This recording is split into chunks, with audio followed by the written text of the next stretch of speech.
విజ్ఞానులు ప్రయోగాలు చేసినటువంటి పని ఏంటంటే, చనిపోయే ముందు ఒక మనుష్యుని ఒక వేయింగ్ మెషిన్ మీద పెట్టారు, ఒక త్రాసు మీద.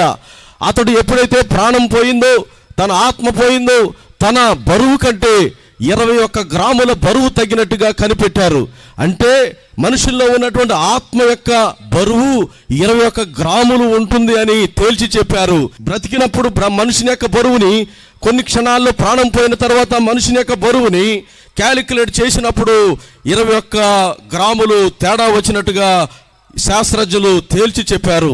అంత మాత్రమే కాదు, ఈరోజు పరిజ్ఞానం అనేది పెళ్ళు బిగుతున్నటువంటి, విజృంభిస్తున్నటువంటి ఈ కాలంలో చూసినట్టయితే మనుషుని యొక్క కాన్షియస్, అంటే మనుషుల్లో ఉన్నటువంటి దాన్ని ఆత్మను ఏ విధంగా క్యాలిక్యులేట్ చేయాలో కూడా కొన్ని పరికరాల్ని, ప్రత్యేకమైనటువంటి పరికరాల్ని కనిపెట్టడానికి ఇప్పుడు శాస్త్రజ్ఞులు అన్వేషణలో ఉన్నారు. ప్రియ దేవుని